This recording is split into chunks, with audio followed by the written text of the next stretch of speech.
lecturas atentas, lecturas en cola, lecturas pendientes. Lecturas Pendientes, un podcast de conversación en torno a libros por Matías Fuentes. ¿Cómo nos hacemos cargo ante el duelo de un ser querido? De esto y más hablamos con Sofía Troncoso a partir de funerales.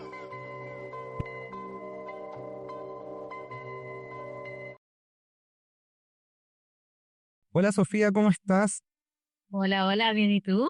Bien, personalmente yo no te tenía en el radar y yo creo que muchos quizás no te teníamos en el radar hasta el año del año pasado que se tradujo en funerales que publicaste por Trazos de Aves. No, mira, yo desde muy chica leo, escribo, como que me confieso creadora. Siempre estoy como haciendo cositas. De chica, en vez de estudiar, hacía fanzines y cosas así. O sea, siempre hacía collage, poesía. Y llego a la literatura, no por equivocación, pero como por necesidad, tal vez. Como que eventualmente llego ahí, no sé cómo, pero llegué. Estudié artes y humanidades en la Católica y eso también me hizo perfeccionarme un poco en lo que era la narración, más que en la literatura, la narración, y en la estética, el arte, un poco la historia, la filosofía, como que todos los caminos llevaban a donde estoy ahora. Pero sí, yo no estaba en el radar como hasta este año, el año pasado, mejor dicho, y no había publicado nada antes. Entonces, como ganar el Bolaño fue como un gran momento en mi vida, porque de ahí empezaron a salir todas estas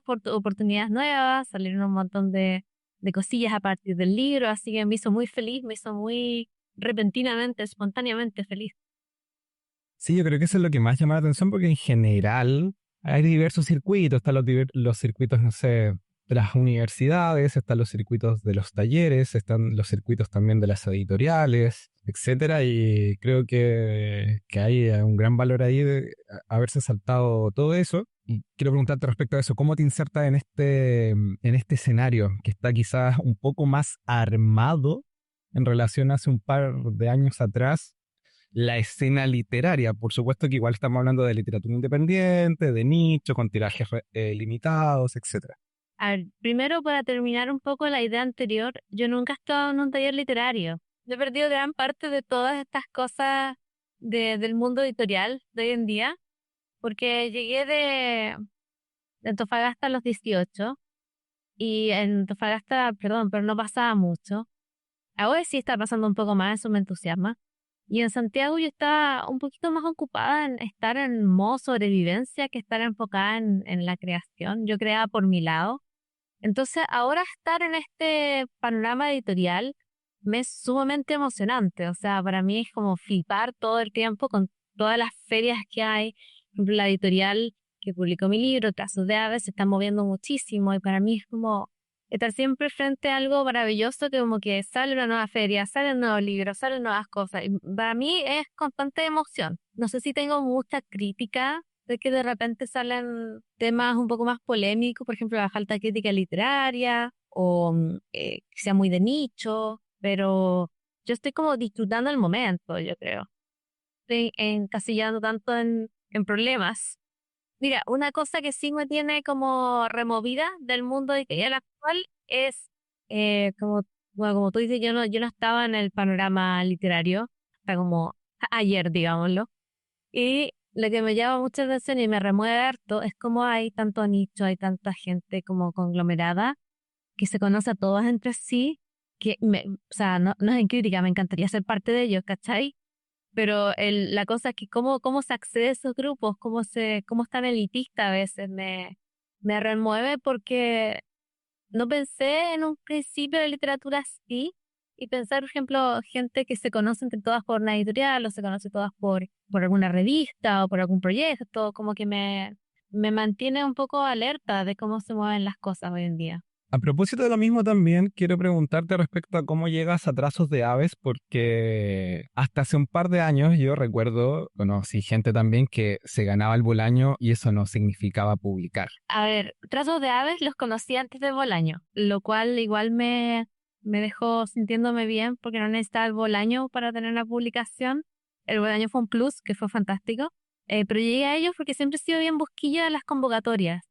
Y yo tenía este manuscrito no muy trabajado, de hecho. Lo había editado solo para enviarlo al Bolaño y de hecho a Trazos de Aves lo envié sin editar, o sea, fue un desastre. pero llegué a ellos y como cadena continua llegó el Bolaño y por eso te digo que estoy fascinada ahora mismo en este momento de mi vida. Yo también te quiero preguntar respecto al proceso de edición, porque bueno, básicamente Funerales destaca por una emoción desbordada. Yo creo que quizás en algún otro momento este tipo de textos quizás no hubieran tenido tanta cabida en el mercado editorial. ¿Cómo le fuiste dando forma a esta novela que de cierta manera, por la disociación que tiene la protagonista, es un poco recursiva? Entonces esta recursividad de repente es difícil también de trabajar. ¿Cómo llega a ese momento de decir como ya, ok, acá se cierra, independiente de que haya una linealidad?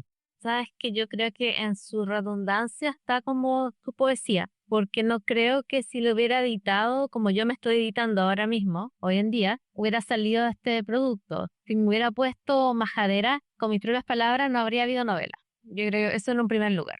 Segundo, la emoción desbordada sí hoy tiene cabida muy fuerte, o más que antes quizá, pero más fuerte que nunca. Yo creo que esto me lo dijeron hace un tiempo, los chilenos como que les gusta sufrir. Cierto, me lo dijo un librero de la que leo Forestal. Y cuando estaba mostrando mi libro, me dice, no, es que a los chilenos les encanta sufrir, les va a encantar tu título. Como el título solo va a encantar. Y nada, me perdí un poco con tu pregunta porque me reí con lo de Se sufrir. fue. Ya no, pero tenía que ver con eso, con respecto al tema de cómo llegar a una edición final o este producto final considerando la recursividad que tiene la novela. O sea, cómo trabajaste ahí el proceso de edición, tanto a nivel personal, después cuando lo enviaste al Bolaño y ya posteriormente con la edición final con la editorial. A ver, cuando se cierran las novelas es cuando yo ya estoy agotada, cuando ya no puedo hacer más y ya no puedo escribir más. O sea, la novela me consumió completamente y la escribí en muy corto tiempo, la escribí en un mes. Entonces estaba como vomitando información. Em, Después cuando la edito, yo edito como detalles más, comas, puntos, tildes, pero no la edito mayormente. Y esa cosa bien cruda la mandé al Bolaño. Después con los pajaritos, son mis editores, los pajaritos de trazos de aves. Hacemos un trabajo que es más como, oye, estas partes son innecesarias o estas partes son muy repetitivas o no se entiende de frentón. Porque claro, entre todas estas emociones bordadas era súper difícil como dilucidar qué se tenía que mantener o no. Y con ellos hice un muy buen trabajo de edición, porque me fueron aclarando y poniendo luz sobre ciertos temas que estaban súper oscuros. Y yo me acuerdo que cuando editaba tenía un dolor de guata todo el día me dolía. Tanto nerviosismo. Sí, y que yo no podía leerme la novela 3 veces seguidas de nuevo, o sea, para mí era mucho. Entonces, confieso que traté de hacerlo lo más rápido posible, porque no me la podía como aguantar al estómago. No sé si a nivel generacional o quizás también como sensibilidad de época, estamos mucho más conscientes y valorando y dándole importancia a las emociones y a los procesos que nosotros como sociedad vivimos a partir de estas emociones, como tiene que ver, por ejemplo, con el duelo. ¿Sí?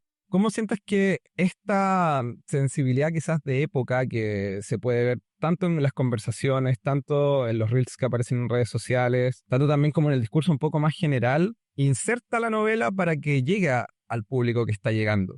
No, mira, yo creo que se está moviendo harto precisamente porque hay una necesidad de que se hablen las cosas de las que duelen. Porque pienso mucho en las historias familiares, como narro funerales. Las cosas que no se dicen, las cosas que no se cuentan entre familias, son heridas que se acarrean como a generaciones, generaciones, generaciones. Y hoy en día, el hecho de que podamos hablar de estas cosas no solo lo hace como entre comillas más atractivo, sino que también lo hace más llevadero. Entiendo que hay como como citando a Rumi, hay en la herida es el espacio donde entra la luz. Siento que como que eso traduce muy bien lo que intento hacer con esto y por qué llega tan bien, porque pone luz sobre la oscuridad, como te decía hace un rato, de temas que podrían haber sido no hablados o que eran casi inimaginables de pensar, de decir, de hacer. Y cuando escribo esto, me ha llegado mucha gente diciéndome, oye, me ayudó mucho con el duelo de alguien, o me ayudó mucho con, o sea, un término de pareja, o me lo lloré harto y lo que fue muy bueno. Entonces, yo creo que va siendo como catárquico, como que ayuda. Me alegra eso. No, nunca firmo y digo así como que te guste mucho, porque siento que dar, como que te guste mucho un funeral no suena muy bonito, pero trato de que sea bien recibido. Hay un elemento que me llama mucho la atención que tiene que ver con que la protagonista es traductora y de hecho traduce obras infantiles.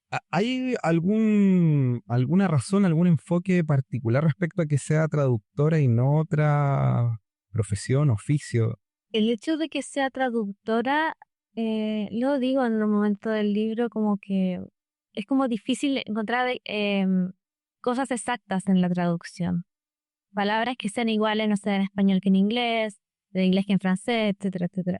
Siento que elegí esa profesión, ese oficio para la protagonista, que por cierto nunca tiene nombre hasta el final, porque encuentro que la tarea de la traducción es una tarea tan compleja mentalmente que darle un poco de orden era como lo que necesitaba esta protagonista, como algo tuviera equivalentes, algo que tuviera como paralelos, que ella pudiera traducir realidades una de la otra, en vez de que sea todo tan confuso, todo tan desconcertante.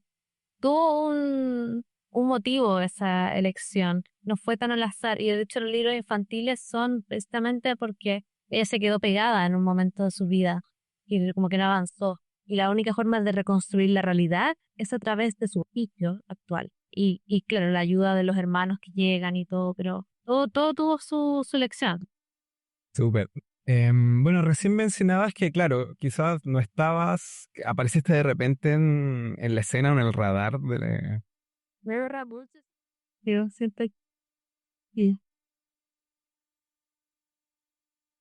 O sea, la idea es que no sea fugaz, yo creo. ¿Cómo es, o sea, cómo se gesta este ingreso al magíster de... Que claro, me llama la atención porque usualmente el magíster, como que el magíster de escritura creativa en el caso de Chile es como que el tradicional, entre comillas, es el de la UDP. Hay un par de diplomados de escritura creativa también como en universidades más tradicionales, como la Cato, como la Chile, como la Cato de Valpo, el de la UDP también, etcétera, o ya gente que estudia definitivamente afuera. ¿Cómo llegas a este magíster y cómo te ha hecho replantear o profundizar en tu ejercicio de escritura? a ver, yo siento que vuelvo como al inicio de esta entrevista en que yo en verdad aparecí de la nada. 18 años en Antofagasta no me dieron mucho. Lo lamento Antofagasta. Yo siento que venía bastante poco preparada para el mundo literario y para el mundo narrativo. Todo lo que hice lo hice como averiguando en el camino. Cuando estuve en mi pregrado, tuve atisbos de esto, pero yo estaba pasando por momentos y procesos muy malos, muy duros, muy fuertes, que en parte, claro, inspiran funerales.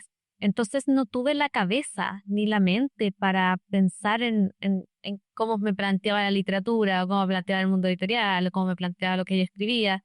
Yo lo hacía por guata, lo hacía por corazón, lo hacía por alma, pero no pensaba tanto en esas cosas. También por lo mismo nunca surgió la idea de irme al extranjero, o sea, había idea, pero nunca había como suficiente motivación, suficiente energía como para lograrlo. Y veo este magíster y está como en un súper punto medio de lo que yo quiero hacer, que era como entre la academia y la escritura, porque mezcla un poquito de las dos, juega un poco esa tensión y me dejé llevar. No hay que llorar, me gustó, me está gustando, ya estoy terminando el segundo semestre, son 3, así que me ha ayudado a fortalecer esas áreas que yo sentía como débiles, porque o las omití o nunca las tuve. ¿Qué área en particular? Ay, es como todo. En este momento tengo una deuda gigante con los cuentos. Ya. Yo nunca aprendí a escribir bien un cuento, y por eso escribo novelas, pero también con cosas como más teóricas, más como, o sea, nunca leí El Quijote, por ejemplo. No es que lo estemos leyendo ahora, pero también me falta como cultura general. Pero para escribir, ¿tú crees que es necesaria cultura general? No, se necesita un corazón, saber usar palabras, tratar de expresarlas lo mejor posible, lo que diga el corazón dicta. ¿En qué has estado trabajando últimamente a propósito? O sea, como ya pensando, no sé, porque si estás estudiando un magíster en escritura creativa es porque te interesa continuar en esto. Sí, yo estoy ahora trabajando en una novela cuyo proceso ha sido completamente distinto a Funerales. O sea, Funerales fue escrito, no sé, en un mes casi sin editar. Esta ha sido más edición que escritura, pero está quedando bien bonita. Ahora no quiero adelantar nada como título porque bufa, pero, Está bien, está bien. pero trata de relaciones nuevamente. Siento que toda mi escritura ronda las relaciones interpersonales. Trata un poco bastante el tema del deseo, el tema de la posición. Me está gustando mucho, me tiene muy feliz. Quiero que salga a la luz pronto, pero no puedo prometer nada aún. ¿Y de qué insumo estás válido para trabajar en ella? Mira, de nuevo volver a Buenos Aires. Siempre es bueno volver a Buenos Aires. Cuando fui, que era la primera vez que viajaba sola y fue un gran viaje para mí. Y yo me leí Memorias de una Beatnik de Diane Di Prima. Ya. Y toda esa energía que tiene ese libro se traspasó directamente a mi escritura. De repente empecé a pensar la literatura hacia afuera, no solo hacia adentro, como con Funerales. Claro, hay varios temas que, que yo creo que destaca la novela, que yo creo que también de cierta manera puede ayudar a exorcizar estas emociones tan fuertes que como sociedad estamos súper reprimidos. Y claro, en momentos importantes, por ejemplo, acá tú dices, y es que ya no sabía qué decir, qué no decir. Cuando hablé en el funeral, miré a un punto fijo donde yo no fuese la protagonista, donde nadie me considera, donde yo pudiese ocultarme aún estando en la tarima. En ese sentido, ¿cómo sientes ahí la presión o cómo sientes que llevas la presión o por qué consideras que es necesario mostrar esa presión frente a estos momentos importantes como por ejemplo el de hablar en público ante eh, un hecho tan difícil, que es extraño, yo lo considero súper extraño, porque por una parte, en teoría un funeral es un momento íntimo, ¿cierto? Porque solamente está como familia, amigos o el círculo más cercano que rodeaba a esta persona, pero por otra parte también uno es él o la representante de la persona que está ahí. Y hablar algo es muy difícil. Es que eres la representante, en este caso la protagonista es la representante de no solo una persona, sino que de su muerte también.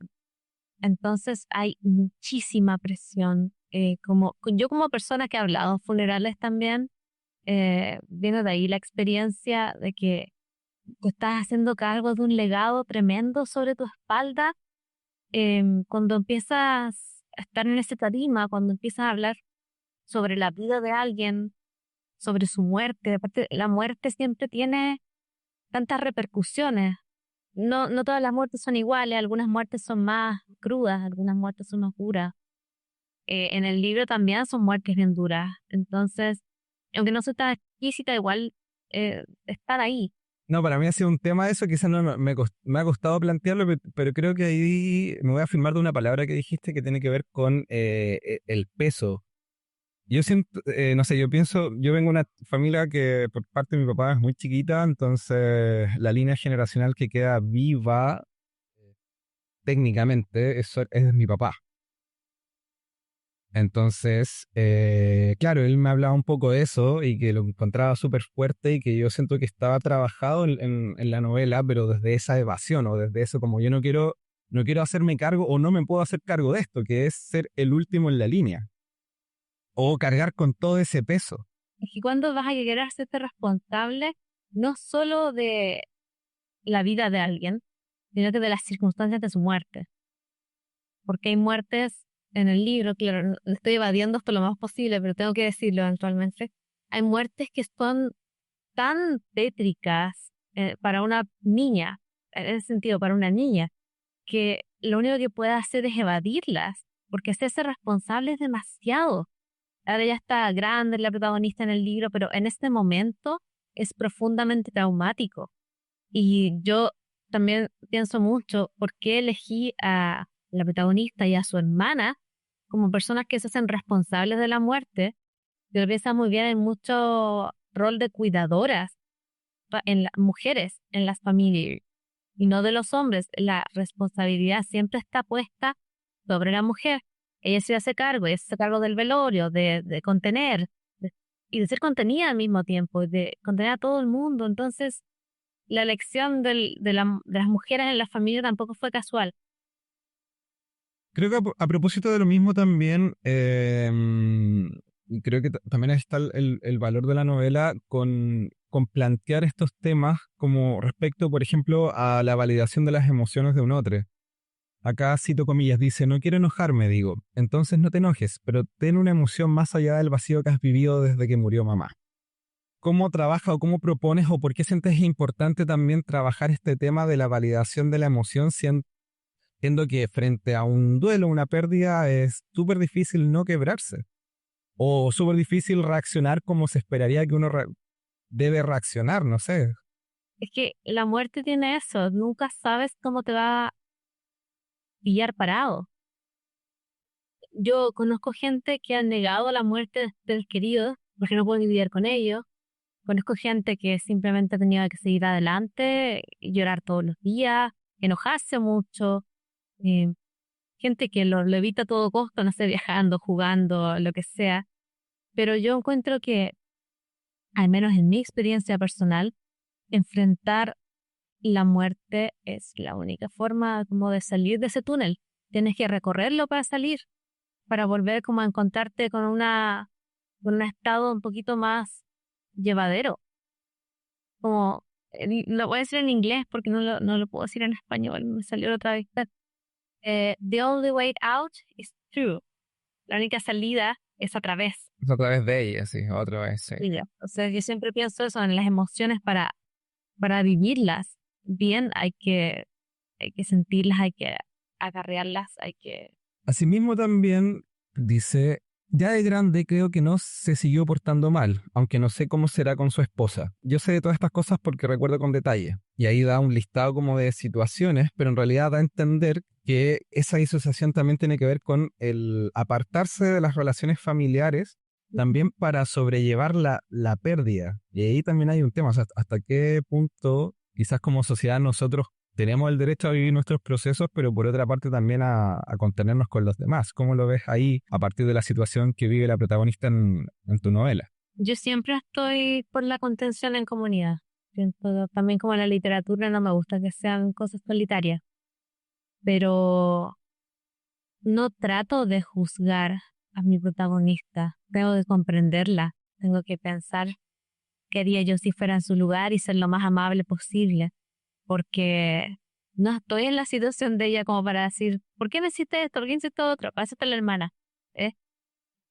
Pero no me gusta pensar como en criticarla ni cosas así, no sé, siento que ella está haciendo lo mejor que puede con lo que tiene, y sea apartarse de la familia o sea unirse finalmente a ella, es un camino que tiene que recorrerse.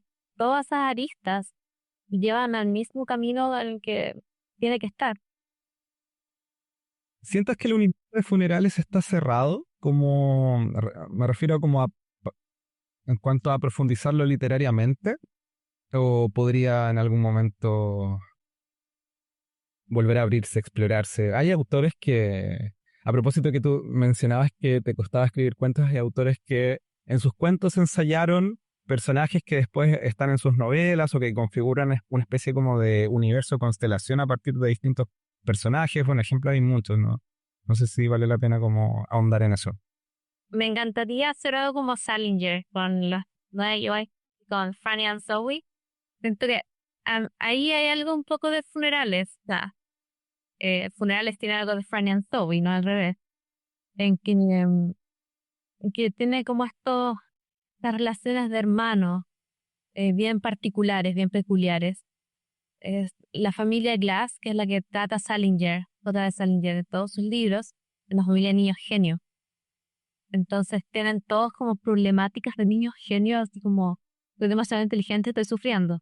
Y no digo que mi protagonista sea así, pero tienen algo como de personalidad un poco sufrida, y siento que, aunque el universo para mí está cerrado, igual lo escribí hasta el 2021, ya han sido 2 años, y el tiempo pasa muy rápido, si no te detienes a mirarlo, se te va a escapar.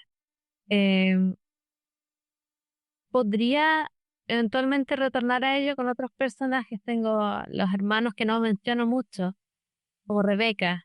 También tiene un lugar parecido especial en mi corazón, pero no podía centrarme en tantos personajes en ese momento. De los claves, y era mucha verborrea mental también. Ya por último, para finalizar, ahora sí, ¿cuáles serían tus lecturas pendientes en este momento? Tengo muchas lecturas, de hecho las tengo aquí conmigo. Economía de guerra, de Begoña Ugalde. Lo compré Peces Espirales de Novedad y me ha gustado mucho, pero voy como en el primer cuento, o sea, soy una todo esto. Alejandra Camilla, El sol mueve la sombra de las cosas quietas, porque tengo como una deuda con Alejandra Camilla, me leí su primer libro y ahora estoy en el otro. Besada por Cipris, es un libro de una discípula de Safo y me quedan, te juro, 10 páginas. Ya. Así que todavía necesito terminarla, es mi lectura pendiente más pendiente. Y entre otros libros que tengo que también están pendientes, Los artistas y la política, Virginia Woolf. Esta es de una ediciones Godot, también la encontré en Argentina. Y una deuda que tenía hace mucho tiempo porque no estaba distribuido, era Mientras dormías cantabas de Nayaret Pino Luna, que por fin salió de nuevo, así que la tengo ahí en mi velador acechándome. Ya, pues Sofía, ahora sí, muchas gracias por el tiempo, por la dedicación, por las preguntas. Esperemos que podamos conversar prontamente. Y eso, pues todo el éxito. Estés súper, muy bien.